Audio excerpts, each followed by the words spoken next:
Ang isang gate guard post, na tinatawag na jokde sa Korean, ay isang projectang structure itinayo sa magkabilang gilid ng tarangkahan ng kuta upang subaybayan ang gate at maiwasan ang pag-access ng kaaway. Ang isang platform na bahagyang mas mataas kaysa sa kastilyo ay inihanda sa pagitan ng mga 82 metro sa gitna ng kastilyo. Nagbigay ng mga baril, pana, at iba pa. At nasubaybayan ang paggalaw at paglapit ng mga tropa ng kaaway. Habang ang mga pader ng kuta at kastilyo ay ganap na nakausli sa labas ng mga pader. Kalahati ng kastilyo ay nakausli sa labas ng kastilyo, at kalahati ay nakausli sa loob ng kastilyo. Ang Hwasong Fortress ang unang kuta na may ganitong defensive na istruktura noong Joseon Dynasty sa Korea.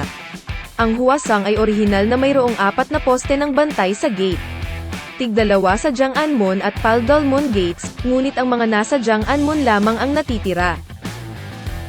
Northeastern Gate Guard Post, na tinatawag na Bukdong Jokde sa Korean, ay isang pasilidad ng pagtatanggol na sumusubaybay at umaatake sa mga kaaway papalapit sa gate mula sa silangan ng Janganmun Gate.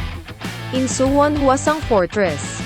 Ang jokde ay inilagay sa kaliwa at kanan ng Janganmun at Paldolmun, ngunit ito ay kasalukuyang nananatili lamang sa Janganmun. Ang loob ay binabantayan ng mga sundalo na nagtatayo ng isang plataporma sa parehong taas ng pader ng kastilyo. Sa labas, may mahabang vertical groove na tinatawag na Hayanan. Ang Hayanan ay isang pasilidad na maaaring sumubaybay sa mga galaw ng mga kalaban papalapit sa mga pader ng kastilyo at sabay na umatake sa kanila.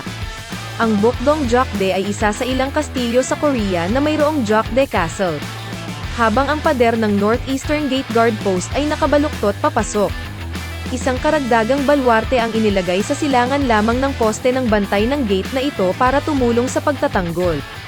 Ang 3 vertical slits sa gitna ng poste ay dinisenyo upang salakayin ang mga kaaway na sinusubukang lumapit sa pader.